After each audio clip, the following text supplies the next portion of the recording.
Hey guys, Mike Mosnick with Alderbrooks. Hey, wanted to put a quick video out there on answering the question, what type of search firm is Alderbrooks?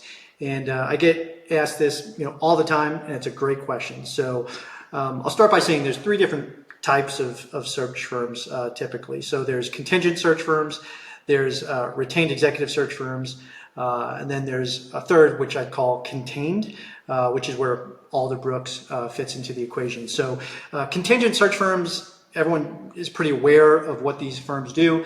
If they bring you a candidate and if you hire that candidate, you would pay that search firm a percentage of the candidate's compensation. Pretty straightforward. They're not necessarily your client because you're not paying them up front. But if they perform, they get paid, and if they don't, they're not fully committed and on the hook for the search. So the second, retained executive search, that is the highest level of executive search. The many known brands are at this level. Those search firms are typically billing out based on time. So 33% due up front, 33% due within 30 to 60 days, and then 33% due after 90 days.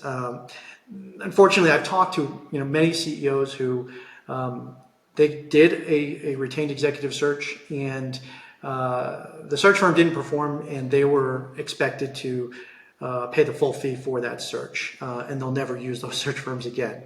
And that is not to say that all retained executive search firms operate like that. There's great firms out there, but you need to be aware going into it, what type of model are we talking about here, which is why I'm asked the question pretty often. So the third, contained, and that's where Alderbrooks fits in. So contained is a hybrid of the payment models where we're paid a small portion up front, and then 75% of the fees, for us at least, are performance-based. So we're paid up front to go to market, recruit candidates, we'll source those candidates, recruit those candidates, present those candidates, and manage the whole process. But after we have performed, we're starting to pay in buckets, and the final bucket would be when the candidate starts with our client, which is when the final payment is made. So I just wanted to answer that question and kind of explain the different models, so anyone that's going into that with a search firm understands kind of where they fall, or can ask those questions of where they would fall.